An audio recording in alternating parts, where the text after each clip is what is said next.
It's Red Eye Radio. Gary McNamara and Eric Harley talk about everything from politics to social issues and news of the day. Whether you're up late or you're just starting your day, welcome to the show. From the Uniden America Studios, this is Red Eye Radio. All across America and around the planet, we are Red Eye Radio. He is Eric Harley, and I'm Gary McNamara. Happy Valentine's Day. Happy Valentine's Day. Love. Let's all love today. Love is in the air, which is why everyone should put on a mask.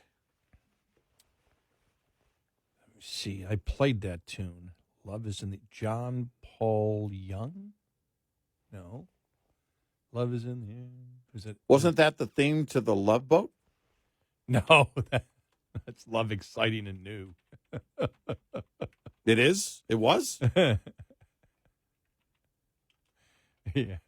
Yeah. I was right. John Paul Young. Jeez, that's good. Love is in the Air was done by... I remember that in my first radio job, I played that tune. What year was that a hit? It would have been 78. Yeah, all right. My first radio job. Love is in the Air. Oh, I hated the tune. Yeah. You know, because the thing is, I went from, what I was listening to in college, which was much more prog rock, and my first radio job was at a soft rock station. Yeah. Bread. James Taylor. Well, Bread at least could cook. Bread had a cup. They're early. You mean in the proverbial sense? No, their first two hits. Let Your Love Go. You would not know. You could play that tune to a lot of people, and you tell them it was Bread. They'd go, what? Mm-hmm. Let Your Love Go, and I forgot the other tune that was pretty hard. That's where I first heard of Bread, was the harder stuff. Mm-hmm. They're sort of like Ambrosia. Ambrosia is known as this, soft AC band. They were prog rock. Mm-hmm. When they first came out. Time Waits for No One. That's an incredible. That's more of a jazz eclectic kind of song. It's like a Return to Forever or Al Di Meola or something, and all of a sudden they become an Air Supply. Yeah. Well, we know where the money is. That's true. Not in prog rock. Yeah. All right. So, the whole thing. Love, blah, blah, blah. Roses, chocolates. You know the thing. Yeah. Hallmark. Everything we do, leading up to President's Day every year. Oh, you know what today is, though? The 14th of February. And what was 2024. And what was it 3 years ago? We're all going to be at home for a long time without power. Yeah, this is Frizola started 3 years ago today. Mm-hmm. It's when it really got cold. Wow, that's 3 years ago. Yeah. And today it's going to be close to 70? Yeah, that's good. I'll take it. Well, from what I can see, we're done with winter here.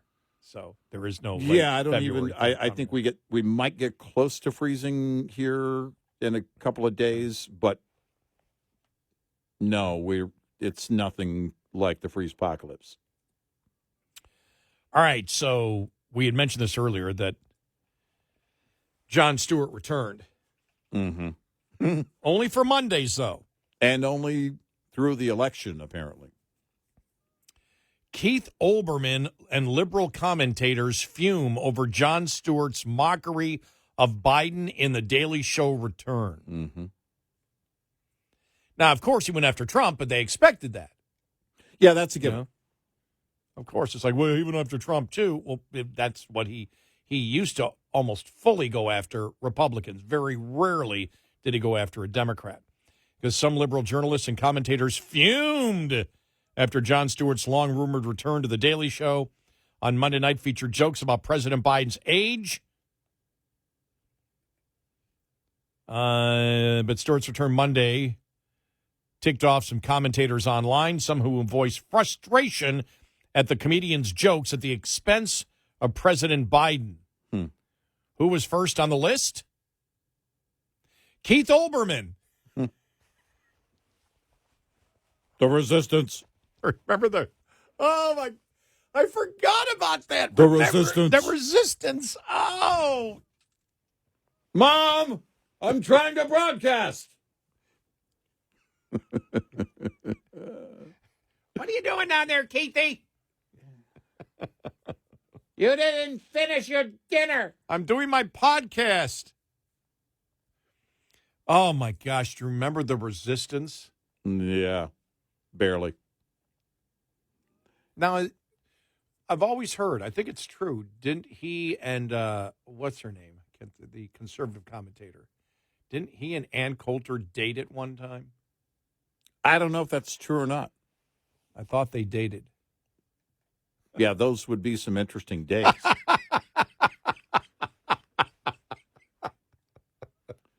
I'm guessing plenty of resistance involved. It's like, can I go along?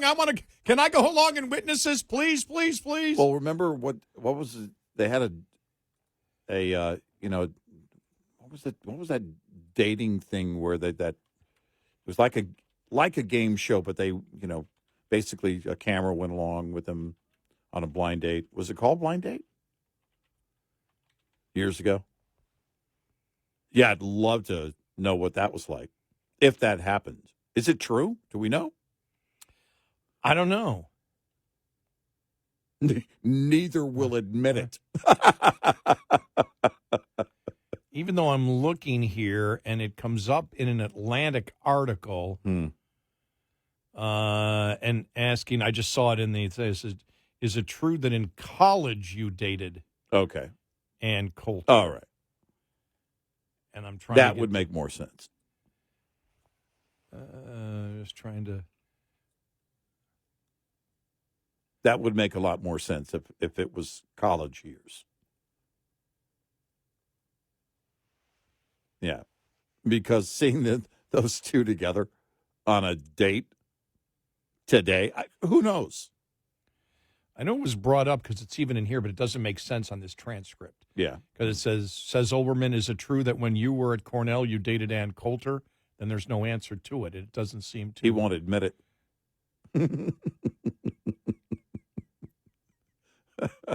That's where he cut off the interview. Okay, I can't find it. Yeah. It's, whatever. It's no big deal. I just I just remember that when we were. Okay. Is this?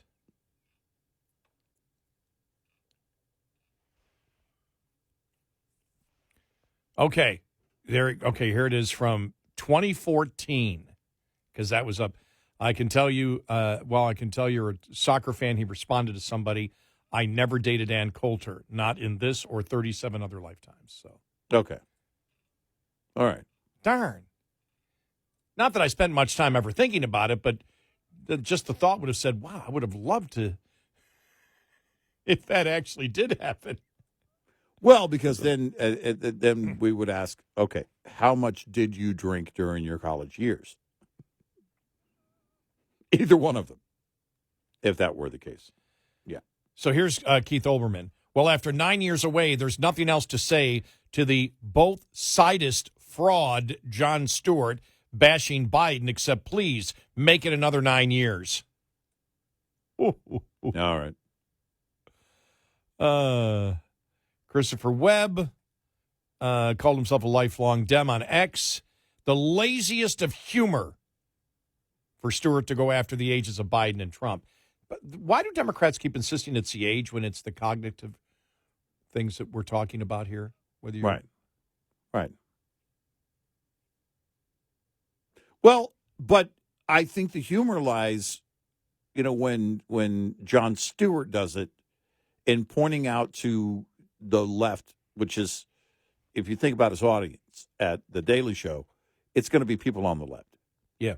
And he's pointing out what nobody else is on the left is talking about.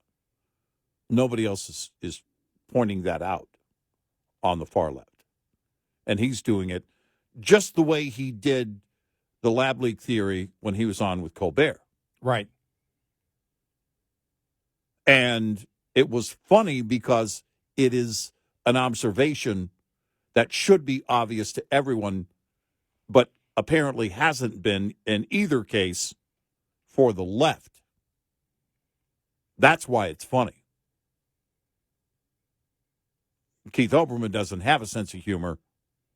So, Daily Beast griped in an article on Stewart's return. So far, it seems that that Sway includes his old platform to tell Americans that their two choices for president are both not that different and equally terrible.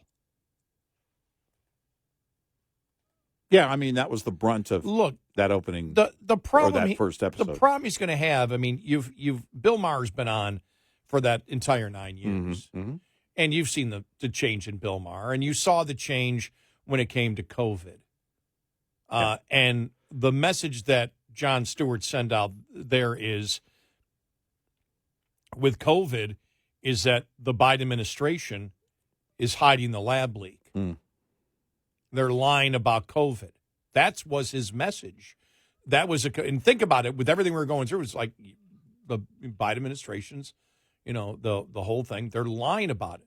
The whole lab leak thing, trying to censor it. He understands that. The problem is the country and politics, the Democratic Party, is not the same at all as they were 9 years ago. 9 years ago, you could find Democrats extremely strong on border control and border security. You can't find any today. Right.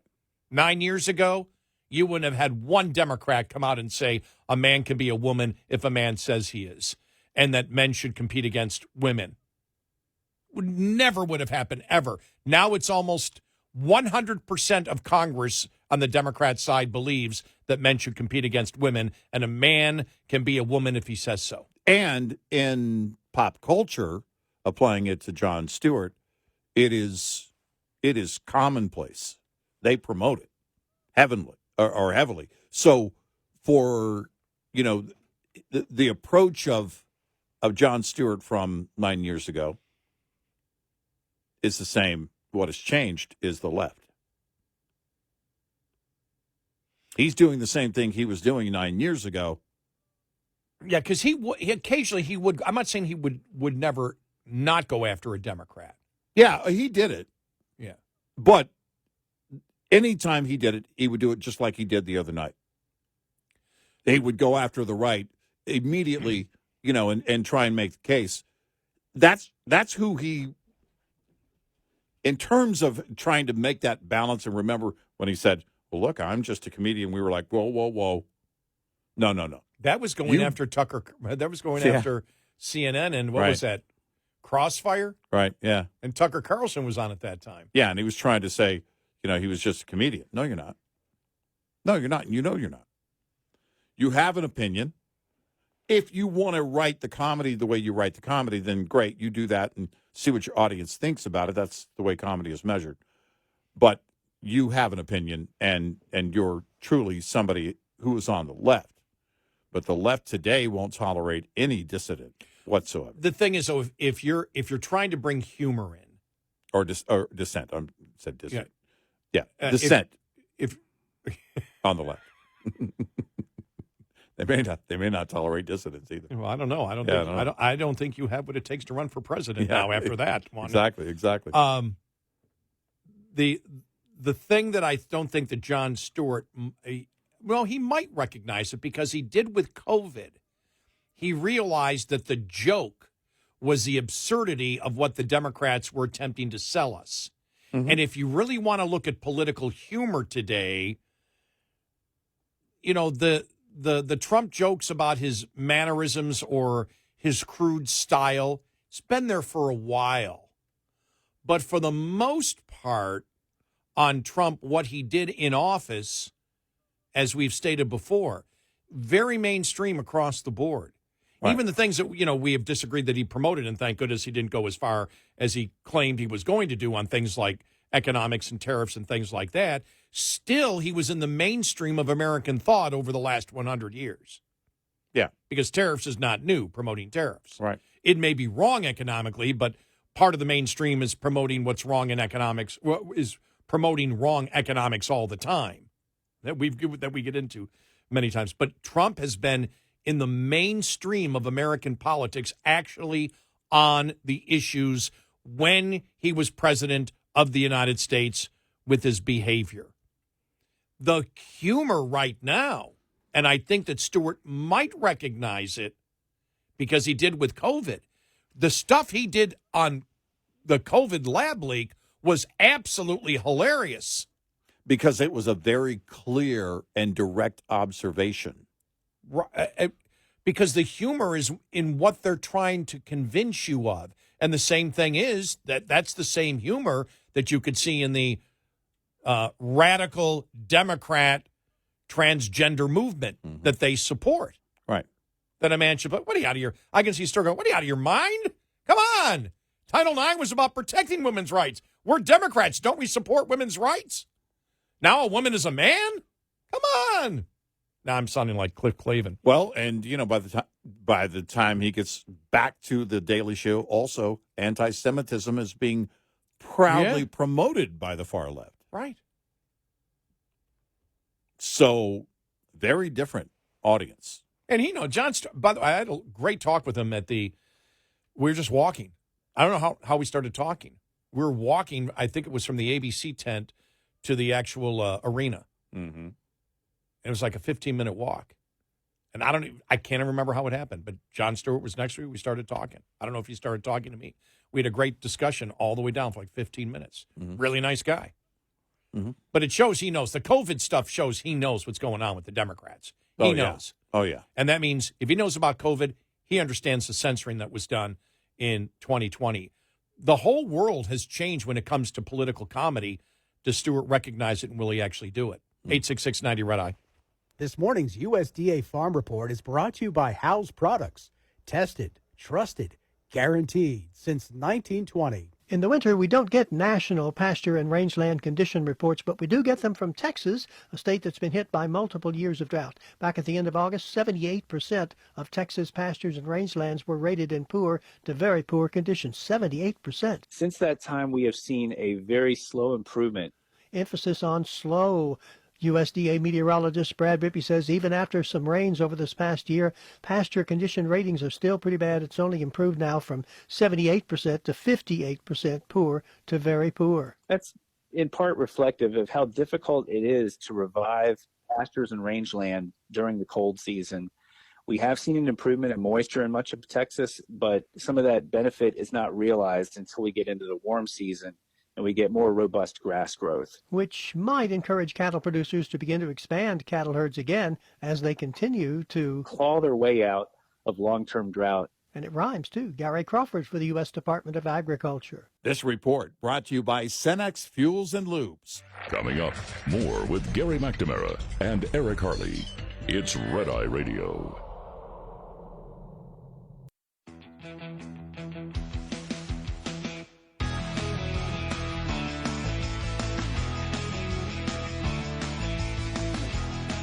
It's Red Eye Radio. He's Eric Harley, and I'm Gary McNamara. A couple more comments coming up following the bottom of the hour on the whole Jon Stewart thing and political comedy. And also, John Kirby, not happy with Karine Jean-Pierre. Apparently, this promotion had to do with the fact that he was sick of her picking out who's going to ask him questions. Right. He didn't like the fact that it was perceived that she was his boss. Right, yeah. Apparently. Yeah. That's bigoted. The only thing I can think of is from the Democrat standard. He is a racist, homophobic, and xenophobic. Right. What's wrong with her being your boss, John? Yeah. Across the board. Yeah. Yeah.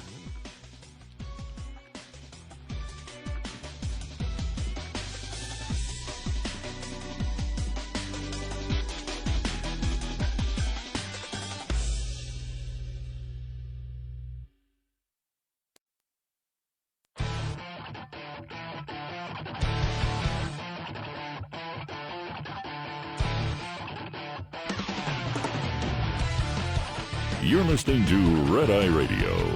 from the Uniden America Studios.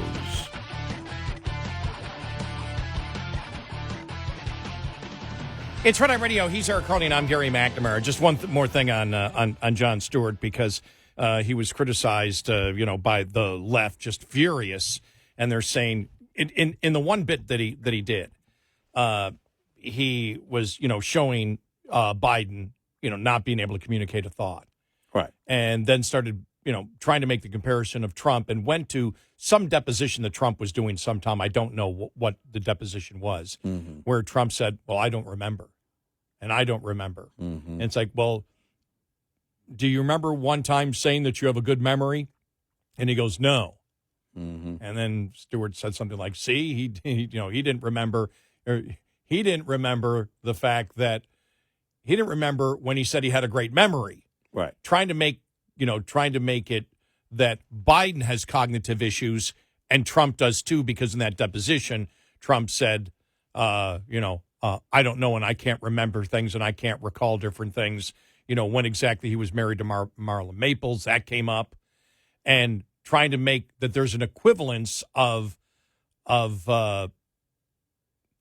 mental instability that is equal between Trump and Biden. But then he went on to just pound Biden after that.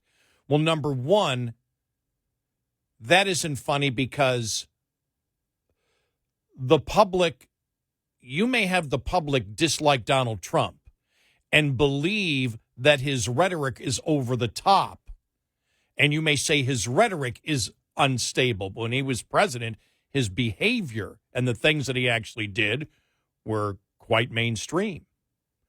And he has never, and the public knows it, when you talk about the cognitive function of a person when they get old, that is owned by Biden, and the public knows it. And so when Stewart does it, I do understand some people on the left saying he's trying to make a moral equivalence between Trump and Biden. And he was. And that might have used to work in old political comedy. It doesn't work now. What works now? Well, Stewart knows what works.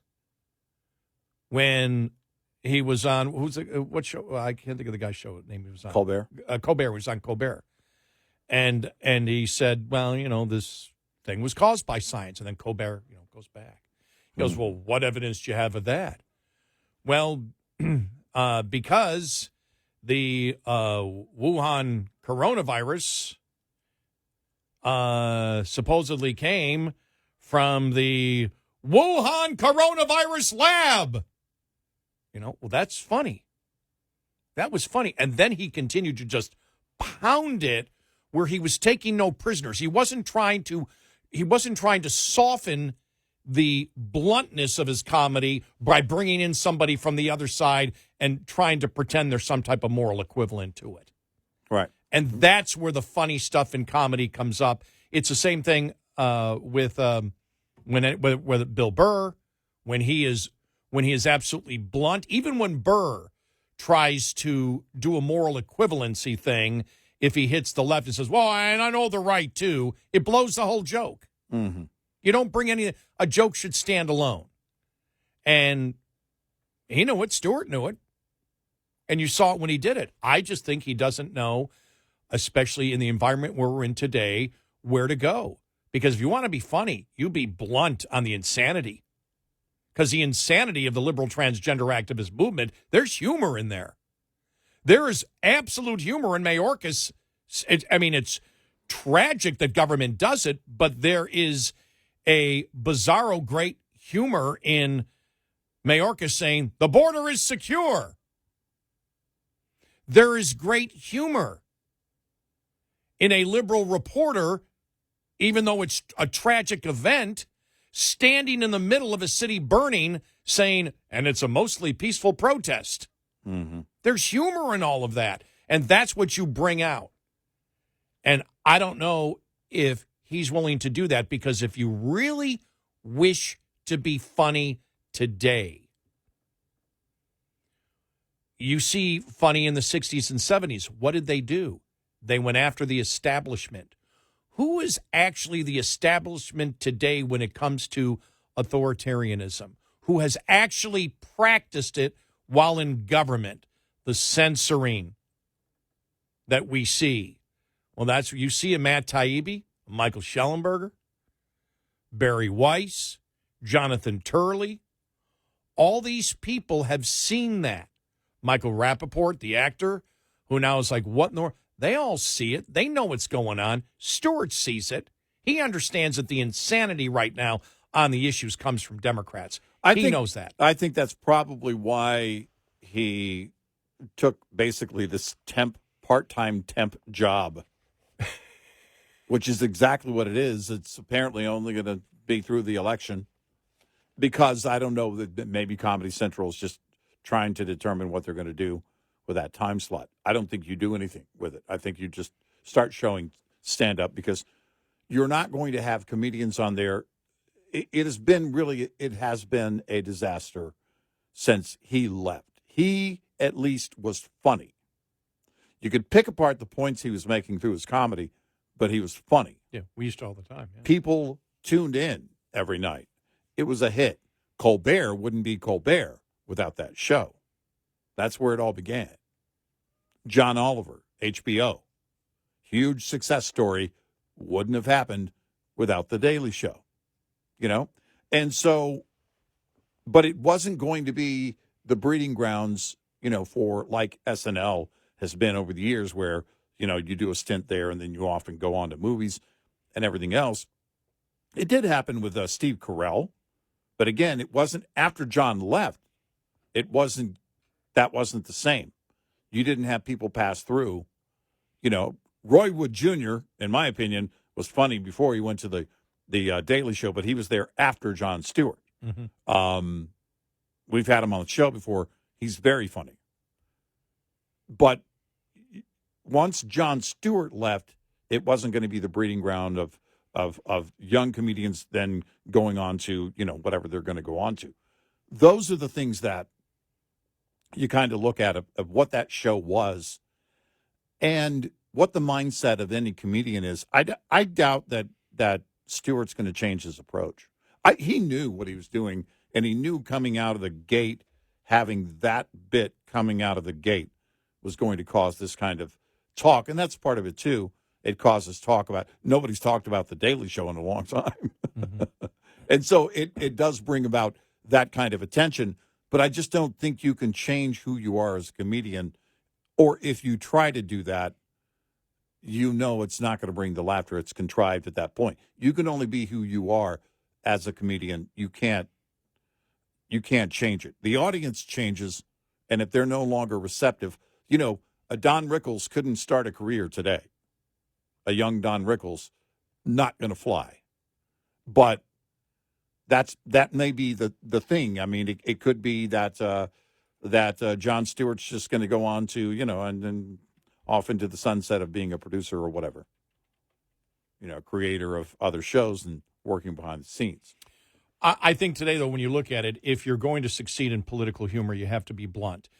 Example, Dave Chappelle, Bill Burr. Extremely blunt. Oh, yeah. If you're doing stand-up, right, you have to. And so, yeah, you talk about a show, but does anybody, when you look at, because I look at who stayed in those 9 years, Bill Maher did. Mm-hmm. Bill Maher had to change. Mm-hmm. He had to look at the obvious of the insanity of the Democratic Party and bring it forward. He had to do it. Mm-hmm. Otherwise, he would have lost. He wouldn't have been funny. Right. And you're not viewed as daring, but you see in his audience, I'm constantly amazed when I go and watch clips of Bill Maher that the audience is laughing at stuff that they would have absolutely rejected 5 years ago. Mm-hmm. But I also believe when you look at, you go back to the 60s comedians and, in the 70s and they attack the establishment. When you think about it today, as we've said, if you believe in freedom of the press, if you believe in freedom of religion, if you believe in the things that old-time liberals believed in also, that was viewed as radical. If you were against government, a dictatorial government, or a government that wished to censor or deny you your First Amendment right, that's what those comedians were attacking. And the fact is, the establishment, in my humble opinion, the establishment authoritarian government is clearly in the Democratic Party.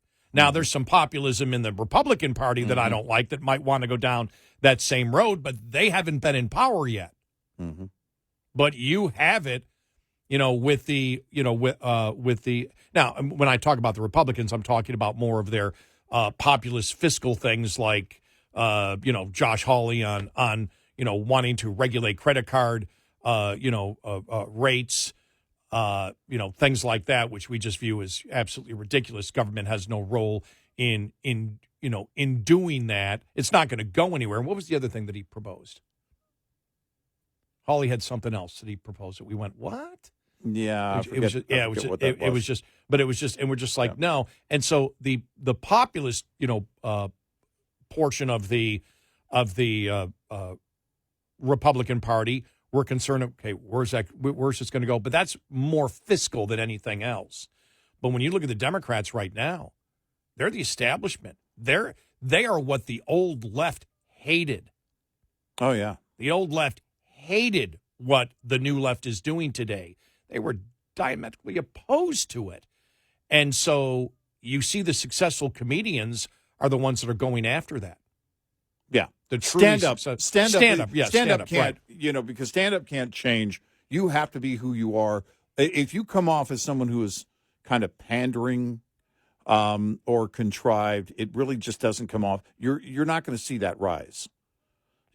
So there are two approaches. There are comedians who really focus on the issues, and you can see that, and they fold all that in, like Burr and like Chappelle. And then there's the Nate Bargatze, and he's just talking about his life, right? Yeah, right. And Brian Regan, same thing. Right. Those things, you have to go down one or the other. Presenting a late-night show, the Daily Show's always been about whatever is in the news.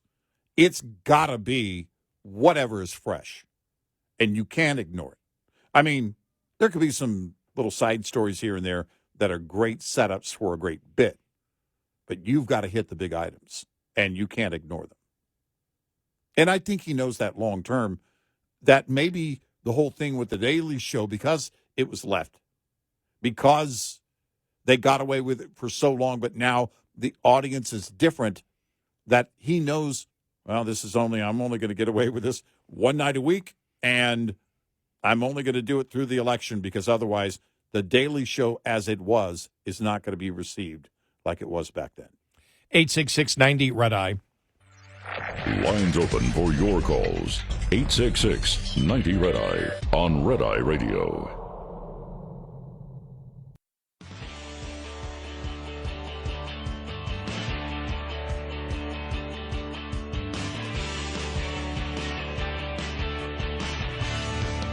It's Red Eye Radio. He's Eric Harley, and I'm Gary McNamara. Happy Valentine's Day. Well, so it was 3 years ago that Frizola hit here. Probably one of the worst winter storms we've had in a very, very long time. Yeah. I won't say forever, because forever is a long time. Mm-hmm. But I just happened to go back and look at it came up, the history, on this day. And 3 years ago today, here's what I wrote. And I show the weather map of where the snow is. And I wrote, may never utter these words again the rest of my life. The snow bands moving up from Mexico. Yeah. And you can see, and I can see, I have the radar that's still moving, and you can see the snow bands coming up from Mexico into Texas. Well, like what? Del Rio got like 10 or 11 inches of snow in that whole thing.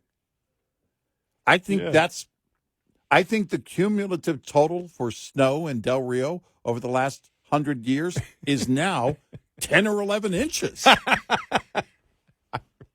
I could be wrong about that, but I don't remember ever. I mean, as a kid, When we first moved to San Antonio, we got snow there. There may have been a dusting of snow somewhere along the way in Del Rio when I lived there, but to get the better part of a foot of snow in Del Rio? I'm going to do lawn work today.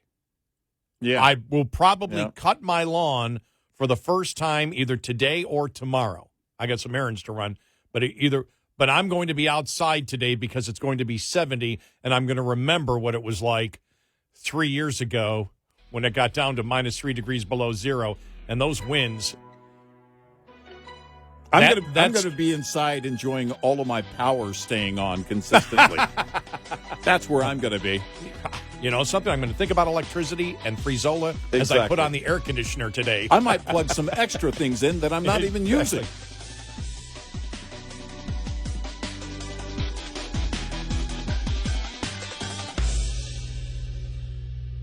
This is Red Eye Radio on Westwood One.